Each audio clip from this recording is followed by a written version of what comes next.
This book is beloved by many, even though the author herself didn't like it much.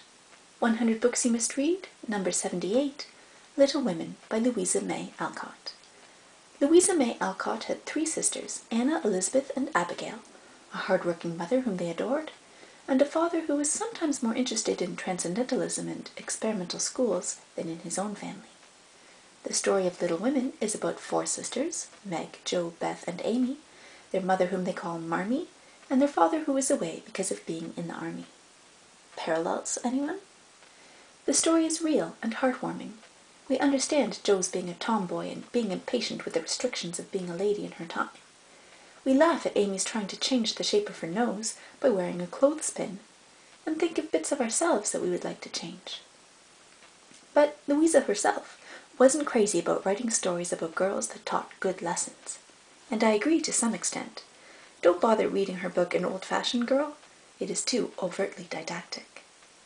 Louisa liked better writing passionate stories like this one, where the hero's name is Mr. Tempest. But Little Women became so popular when it was published in 1868 that 3 months later, the sequel Good Wives was published.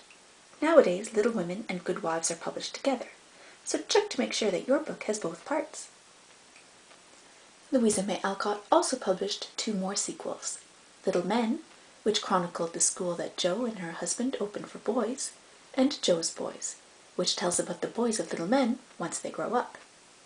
I recently found that there's a book called The Little Women Letters, a novel about modern-day descendants of the March family. I have to find a copy of that and read it. Not so well known, but a book that I love just as much as Little Women, is Louisa May Alcott's 8 Cousins.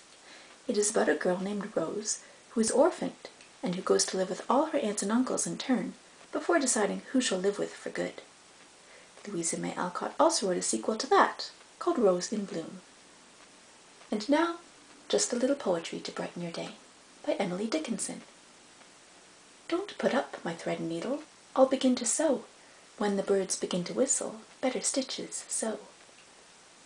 These were bent, my sight got crooked. When my mind is plain, all do seems a queen's endeavour would not blush to own. Hems too fine for ladies tracing to the sightless knot, tucks of dainty interspersion like a dotted dot. Leave my needle in the furrow where I put it down. I can make the zigzag stitches straight when I am strong. Till then, dreaming I am sewing, fetch the seam I missed. Close, so I, at my sleeping, still surmise I stitch.